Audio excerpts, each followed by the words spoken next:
আসসালামু আলাইকুম, সবাইকে শুভেচ্ছা জানাচ্ছি। মাসুম মাহবুব।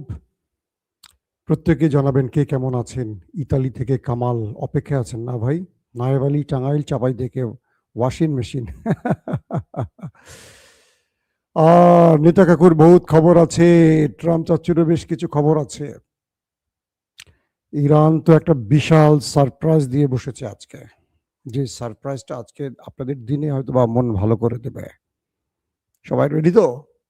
কোথায় আমার বন্ধুরা, সবাই রেডি? সাউথ আফ্রিকা থেকে কে ভাই? সাউথ আফ্রিকা থেকে কোথায় গেলেন? প্রচুর কমেন্ট ঢুকছে তো, নাম পড়ার আগেই চলে যাচ্ছে। রোমানিয়া থেকে মাহিন। মাহিন ভাই নিয়মিত দেখছেন, সাউন্ড ক্লিয়ার না? ইউসুফ খান বাগদাদ, আমার প্রিয় ভাই। মনির নাটোর। কুষ্টিয়া থেকে মিল্টন। কুষ্টিয়া, হ্যাঁ, এই শহরটিতে আমি বড় হয়েছি, আমার স্মৃতির শহর কুষ্টিয়া। আমার বাবা চাকরি করতেন, দীর্ঘ সময় সেখানে থেকেছিলাম। মুর্শিদাবাদ থেকে দেখছেন, নড়াইল থেকে দেখছেন, শরীফ ভৈরব থেকে দেখছেন, কক্সবাজার থেকে দেখছেন, সিঙ্গাপুর থেকে দেখছেন, জি ঝিনাইদহ থেকে দেখছেন, ওকে। চট্টগ্রামের ফারুক, হিলি থেকে দেখছেন, হাকিম নাকি, সৌদি আরব থেকে নাজিম। ওকে দর্শক, আপনারা তাহলে লাইনে চলে আসছেন মোটামুটি। আমি আজকের খবরটি শুরু করে দিচ্ছি আপনাদের জন্য, ইম্পর্টেন্ট যে খবরগুলো। প্রথম শিরোনামটি কি জানেন? এ যাবৎকালের সবচেয়ে বড় অ্যাটাক ইরান করে বসেছে নেতা কাকুর বাড়িতে।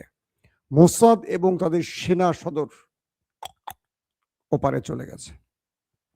2 নম্বর গুরুত্বপূর্ণ খবর, আমেরিকার 10,000 সেনাকে মোকাবেলা করতে মাঠে নেমে গেছে ইরানের 10 লাখ সেনা। শুধু 10 লাখ সেনা নয়, স্পেশাল কমান্ডো যাদেরকে 40 বছর ধরে তৈরি করা হয়েছে, তারা নেমে গেছে মাঠে। খেলা হবে এবার ফাইনাল। দর্শক, পাশাপাশি আরবের ভেতরে অ্যাটাকের কারণে যে বিশাল ক্ষতি হয়েছে তার একটা ফিরিস্তি পাওয়া গেছে। আর ইন্টারেস্টিং ব্যাপার, আরবে অস্ত্র বিক্রি করতে এসেছিল আমাদের জেলেনস্কি, তার সাথে কি আচরণ করলো ইরান। দুর্দান্ত খবর। এই খবরটা কিন্তু রিপিট না, কিছু আপডেট খবর। এটা আমি গত 2 দিন 2 বার দিয়েছি আপনাদের। আরো বেশ কিছু খবর চলে এসছে এবং আপনাদেরকে কি বলবো যে আমেরিকার নাকি জয়ের সম্ভাবনা আর মাত্র 10%, 90% ফেল হওয়ার সম্ভাবনা। চলেন আমি খবরগুলো দেওয়া শুরু করি একটা একটা করে। সৌদি আরবের মোহাম্মদ বিন সালমান, তার দিকে তাকিয়ে আছে পুরো গালফ কান্ট্রি। তারা মনে করছে, মানে আমেরিকা যখন চাপ দিচ্ছে বাকি আরব রাষ্ট্রগুলোকে, তখন তারা বলছে যে আগে সৌদিকে রাজি করাও, তাহলে আমরা লড়তে নামবো ইরানের বিরুদ্ধে। সৌদি হলো আমাদের নেতা বা মোরল, কারণ সেখানে মসজিদুল হারাম আছে, মক্কা মদিনা আছে। কাতার, কুয়েত, জর্দান, বাহরাইন, আরব আমিরাত বলছে যে আমরা যুদ্ধের জন্য প্রস্তুত, সৌদি আরবকে নামাও। আর সৌদি আরব নামতে রাজি না, কারণ সৌদি আরবকে এরদোয়ান বলে দিয়েছে, তুমি যদি নামো মনে করবা যে তুমি শেষ, তোমার রেজিম চেঞ্জ হয়ে যেতে পারে, কারণ তোমার দেশের জনগণ তোমার উপর ক্ষিপ্ত। আর তুমি যদি এই সময় যুদ্ধে নামো, কার বিরুদ্ধে? মুসলমানদের বিরুদ্ধে, ইরানের বিরুদ্ধে, যারা পৃথিবীর সবচেয়ে বড় মুসলিমদের শত্রুকে ধোলাই চালাচ্ছে। এই সময় এই আবেগে তুমি লড়াই করলে তোমার ভেতর থেকে একটা বিশাল ক্ষোভের সৃষ্টি হতে পারে। তখন তুমি ইরান সামলাবা না নিজের দেশের জনগণকে সামলাবা? পাশাপাশি পুরো পৃথিবীর 57টি মুসলিম দেশের 200 থেকে 250 কোটি মুসলিমের 99% এখন ওই আমাদের খামিনি বাহিনীর পক্ষে। তো তুমি কি করতে চাও আগে চিন্তা করো। তো এই সিচুয়েশনের মধ্যে মোহাম্মদ বিন সালমান তো বুদ্ধিমান লোক, অল্প বয়সী যুবক, তিনি রাজি হচ্ছেন না। আরবরাও বলতেছে যে আমার বস না নামলে আমি নামবো কি করে? আমরা তো তার দিকে তাকিয়ে থাকি। খেলাটা হচ্ছে কি বুঝছেন? আরবরা বলছে তুই নামিস না, তুই না নামলে আমিও নামবো না, যে তুই নামিস না। আবার এরদোয়ান বলেছে খবরদার নামিস না, নামলে তোর ভেতরে সরকার পতন হয়ে যেতে পারে, এত বছরের তোর সাম্রাজ্য ভেঙে পড়তে পারে। এখন আরবরা আমেরিকার ডাকে আর যুদ্ধে নামতে রাজি হচ্ছে না, কিন্তু তারা চায় ইরান দুর্বল হোক, কিন্তু যুদ্ধে নামতে চায় না। আরবরা চায় কি আমাদের হয়ে কেউ খেলে দেখ মাঠে। আবার এটাও বুঝতেছে যদি ইরান দুর্বল হয়ে যায়, গ্রেটার ইসরায়েল তৈরি করতে কয়দিন পর তারা আরবে ঢুকে পড়বে নেতা কাকু, তখন ঠেকাবে কে? বুঝেন না? সবাই তো বোঝে। তারা যদিও তাদের রাজ পরিবার টিকিয়ে রাখার জন্য আমেরিকা বা পশ্চিমাদের পা চাটে, এটা সত্য কথা, তারা তো সত্যটাও বোঝে না এমনটি না। তো এই কারণে সাম্প্রতিক সময় ইরানের যে ড্রোন শাহেদ, অল্প টাকার ড্রোন, আত্মঘাতী ড্রোন কামিকাজি এসে যে সফল অ্যাটাক করে, আমেরিকা না টেনশনে পড়ে গেছে। আমেরিকা বলতেছে যে এই কি এক ড্রোন, 10 টাকার একটা ড্রোন আসে আর আমরা 10,000 কোটি টাকা দিয়ে একটা মিসাইল মারি, কিন্তু কিচ্ছু করতে পারি না। এটা যে পরিমাণ ক্ষয়ক্ষতি করতেছে এটাকে মোকাবেলা করতে পারছে না পুরো ইরানের শত্রুরা, অর্থাৎ আমেরিকা, আরব বা ইসরায়েল। এই ড্রোনটি দখলদার দেশটির ভেতরে যেই পরিমাণ ধ্বংসলীলা চালিয়েছে কল্পনাতীত। এই ড্রোনটি আরবের ভেতরে ঢুকে মার্কিন সেনারা যেখানে লুকিয়ে আছে খুঁজে খুঁজে সেখানে গিয়ে হিট করছে, একদম মানুষের মতো। সে চুপচুপ করে চলছে চলছে চলছে, আয়তনে ছোট, আকারে ছোট, বোঝাও যাচ্ছে না, ইন্টারসেপ্ট করার অনেক নিচ দিয়ে যায়, অনেক সময় রাডার ধরাও পড়ে না। গিয়ে হোটেলের দেখা যায় একটা 30 তারা হোটেল, ওইটা গিয়ে 24 তলা হিট করে চলে আসে। 24 তলায় মার্কিন সেনারা লুকিয়েছিল। দেখা যাচ্ছে কুয়েত, কাতার, বাহরাইনের মার্কিন ঘাঁটিগুলোকে ধ্বংস করে দিয়ে আসছে। দেখা গেছে ইরাকের ইরবিলে বা বিভিন্ন মার্কিন ঘাঁটিকে টার্গেট করে এই ড্রোন খেয়ে দিয়ে আসছে, কিন্তু ইরানের খরচ কম হচ্ছে, দাম কম। এটাকে মোকাবেলা করতে পারছে না দেখে আমাদের কমেডিয়ান, বুঝছেন তো, ইউক্রেন, জেলেনস্কি আসছিল আরবে, আইসা বলছে যে ইরানের এই ড্রোন মোকাবেলায় আমার কাছে বিশেষ অস্ত্র আছে। কারণ রাশিয়া যখন ইরানের এই ড্রোন মোকাবেলা, মানে ইরানের ড্রোন আমাদের দেশে পাঠাতো শাহেদ, তখন আমরা বিশেষ ছোট আরো অল্প দামের একটা ড্রোন দিয়ে সেটাকে মোকাবেলা করতাম। কে বলছে? জেলেনস্কি। যে রাশিয়া ইরান থেকে এই শাহেদ ড্রোন যখন ইউক্রেনে মারতো, তখন আমরা ছোট আকারের ড্রোন দিয়ে এটাকে ইন্টারসেপ্ট করতাম। এটার জন্য দামি মিসাইল খরচ করার দরকার নাই। সৌদি আরব চুক্তি করলো ইউক্রেনের সাথে এই ড্রোন কেনার। পাশাপাশি আরব আমিরাতও ডেকে নিল, ইউক্রেনকে নিয়ে চুক্তি করলো। আরবের বাকি রাষ্ট্রও খুশি হয়ে গেল যে অল্প টাকা কিছু ড্রোন পাওয়া গেছে ইরানের শাহেদকে মোকাবেলার জন্য। তারা চুক্তি করা শুরু করলো। এরই মধ্যে আরব আমিরাতে 30 জনের অধিক ইউক্রেনের সেই ড্রোন বিশেষজ্ঞ আসছেন সেই ড্রোন নিয়ে। এসে আরব আমিরাতের একটি সেনা ঘাঁটি তৈরি করলেন তারা, যেখান থেকে তারা ইরানের ড্রোনগুলোকে ইন্টারসেপ্ট করবেন। এই তথ্য পেয়ে গেল কে? ইরান। এই তথ্য পেয়ে ইরান মনে করলো, আহা হারে জেলেনস্কি, তুই তো রাশিয়ার হাতে মার খেয়ে মোটামুটি তক্তা হয়েছিস, এখন আসছিস আমার সামনে মার খাওয়ার জন্য, আফসোস। ইরান যে শাহেদ ড্রোনের ভয়ে আরবরা ইউক্রেনকে ভাড়া করলো, তাদের বিশেষজ্ঞদের আনলো, বিশাল টাকা চুক্তি করলো। জেলেনস্কি আসলে চিন্তাটা করছিল কি জানেন? রাশিয়ার ধোলাইয়ের মুখে পড়ে তার অর্থনৈতিক অবস্থার 12টা বেজে গেছে। তো তিনি মনে করছেন যে আরো বোকাদেরকে, জুব্বা পরা আলো বোকারা, এরা তো যুদ্ধ জানে না, এরা শুধু তেল বিক্রি করে আরাম আয়াস করতে জানে, আর একসঙ্গে 14টা 15টা করে বিয়ে করতে জানে। জেলেনস্কি মূলত আসছে কিছু টাকা কামাই করতে, মাল কামাই করতে, ড্রোন বেচার নাম করে। এই ড্রোন কাজ করুক আর না করুক, বোকা বানায় আরবদের কিছু ড্রোন দিয়ে কিছু মাল কামাবে। তো এই বুদ্ধি করে সে কি করলো, এই ড্রোনগুলো আরবদের গুছিয়ে দিল, দিয়ে মালটা কামাইতে গেল। তো যখনই তার বিশেষজ্ঞ টিম আসছে আরব আমিরাতে বসছে এবং ইরানের মিসাইল ঠেকাবে, মানে সেই শাহেদ ড্রোনকে ঠেকাবে, শাহেদ ড্রোন মাইন্ড করলো, কি রে ভাই, তুই আমার ঠেকাইতে এইসোস, এটা তো আমার ভালো লাগলো না। শাহেদ ড্রোন করলো কি, ইরান থেকে আস্তে আস্তে বেড়াইতে বেড়াইতে চলে আসলো, আকাশে ভেসে ভেসে গান গাইতে গাইতে আরব আমিরাতে চলে আসলো। আরব আমিরাতে আইসা করলো কি, যেখানে ইউক্রেনের বিশেষজ্ঞরা বসেছিল তাদের সেই প্রযুক্তি নিয়ে, ওইটার মধ্যে ধামধাম করে কয়েকটা হিট করলো। নিজে হিট করে ওই যে 30 জন না 21 জন ছিল সবাইকে মেরে দিল, বিশেষজ্ঞ, ইউক্রেনের বিশেষজ্ঞদের। আর ওখানে যতগুলো মিসাইল ইউক্রেন দিয়েছিল সেগুলোর স্টোরেজকে ধ্বংস করে দিল। ইউক্রেন মাথায় হাত দিয়ে বসে থাকলো যে এতটা বছর রাশিয়ার সাথে লড়াই করলাম, কত বছর, প্রায় 4 বছর, 2022 থেকে লড়াই শুরু বোধ হয়। তো প্রায় 4 বছর রাশিয়ার সাথে লড়াই করছি, রাশিয়া পারলো না এত বড় ক্ষতি করতে। ইরান একটা মামুলি ড্রোন দিয়ে আমার সবগুলো ড্রোন বিশেষজ্ঞরে ওপারে পাঠিয়ে দিল, স্টোরেজ ধ্বংস করে দিল।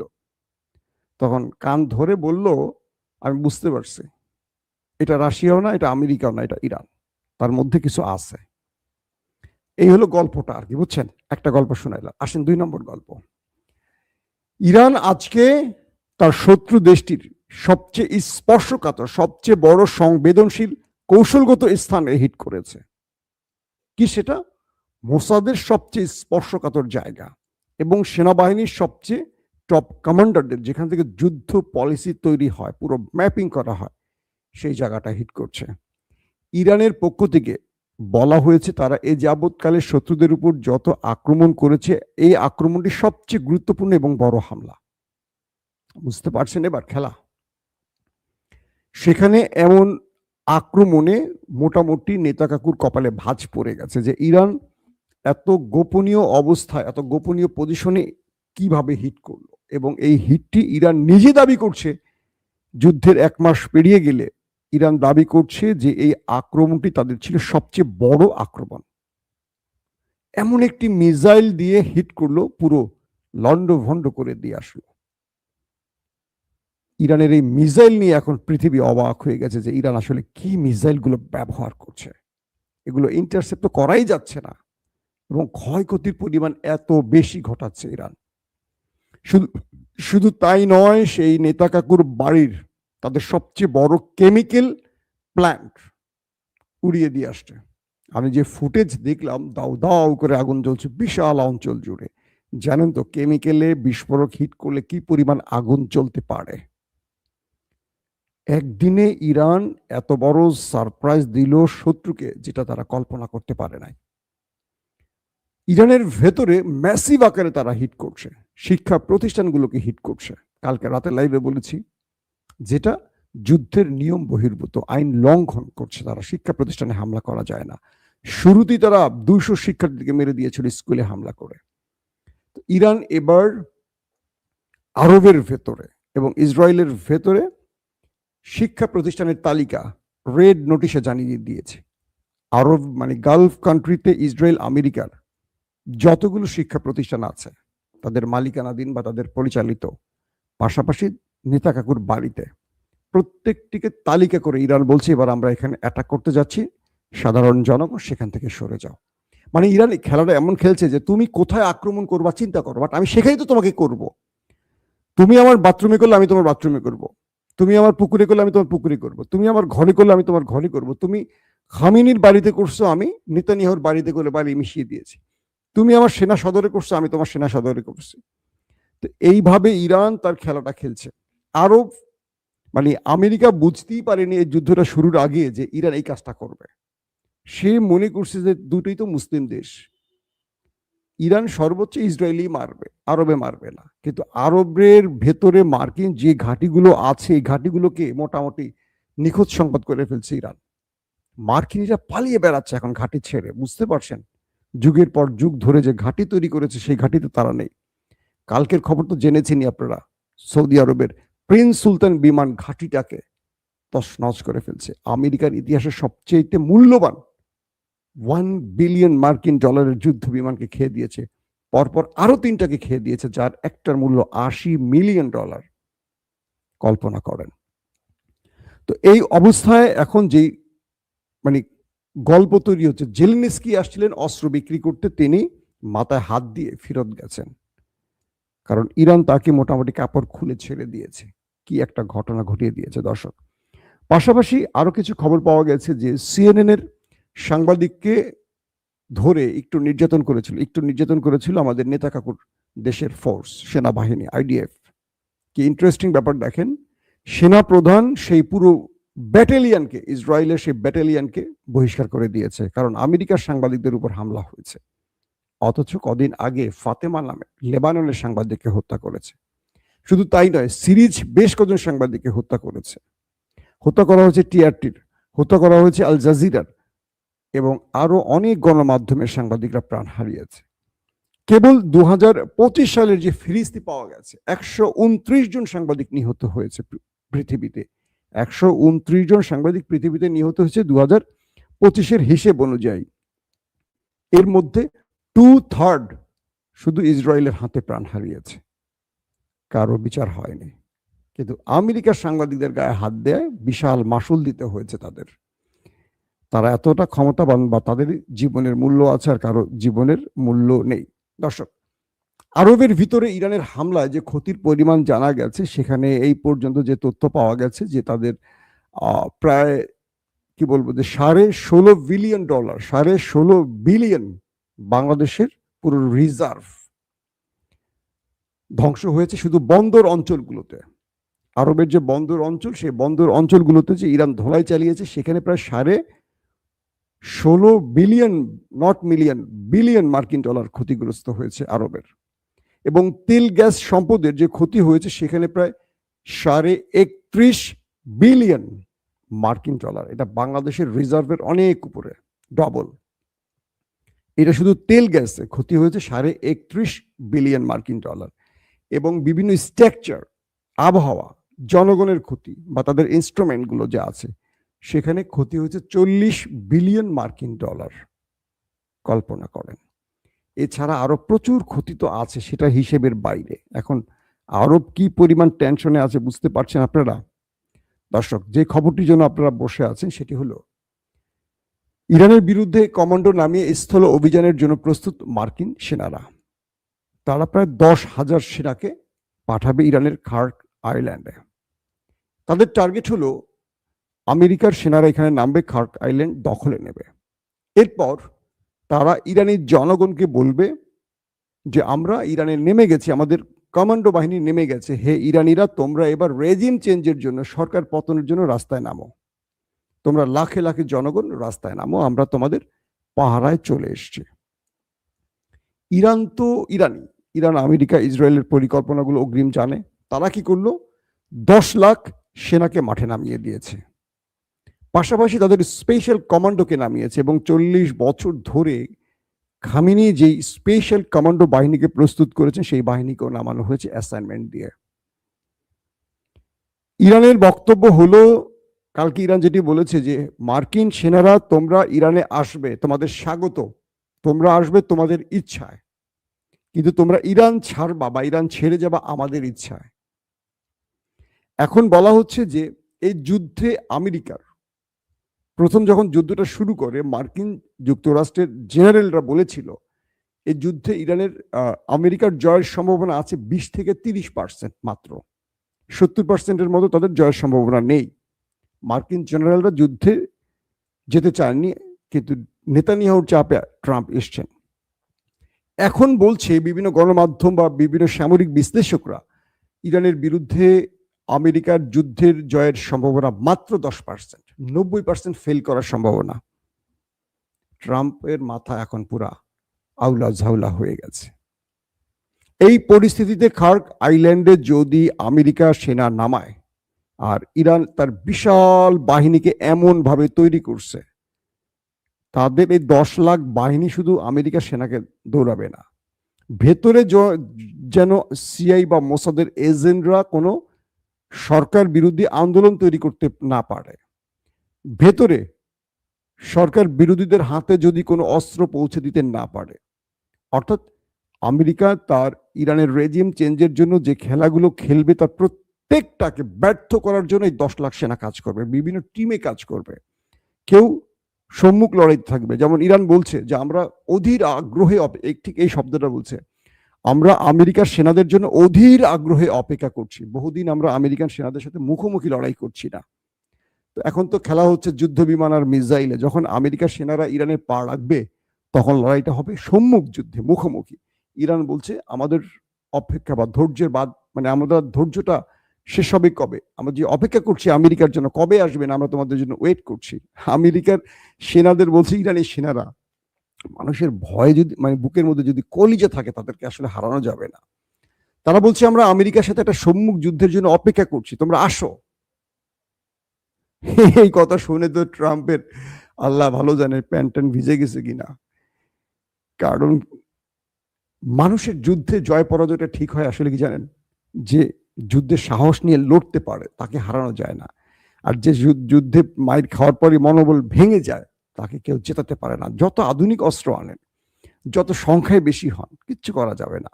কারণ এ পর্যন্ত আমেরিকা যে ক্ষতির মুখে পড়েছে ইরানের ধোলাইতে, কল্পনাতীত। নেতা কাকুর কি পরিমাণ ক্ষতি হয়েছে এটা হয়তো পরে জানা যাবে, কিন্তু ক্ষতি যা করেছে, ইরানের ক্ষতি হয়েছে অনেক। কিন্তু ইরান জানে এই লড়াইটা তাদের জন্য মরা বাঁচা। কারণ ইরান যদি টিকে যায় এই লড়াইতে, তাহলে নেতা কাকু শেষ, মানে তার রেজিম চেঞ্জ হবে বা সেই রাষ্ট্রের ইতি ঘটে যাবে। মধ্যপ্রাচ্য পুরো কন্ট্রোল করবে ইরান। আর ইরান যদি হেরে যায়, পুরো গালফ নিয়ে, পুরো আরব নিয়ে ইরান ডুবে যাবে। যে আরবদেরকে বুঝিয়ে দিবে তোমাদের বিশ্বাসঘাতকতায় এই কি বলবো মধ্যপ্রাচ্যে আজকে ওরা রাজ করবে, মানে আরবদেরকেও রাখবে না, ইরান একদম নিয়ে চলে যাবে। আরবরা এটা বুঝে গেছে। সো এই খেলাটা এখন ফাইনাল রাউন্ডে চলছে, জাস্ট ওয়েট করেন আমেরিকার সেনারা কখন নামে। আল্লাহ হাফিজ। ওপেন দাইস মানে সত্যকে সত্য বলা, মিথ্যেকে মিথ্যে বলা। আমরা শোনা কথা নয়, চোখে যা দেখি তাই বলি।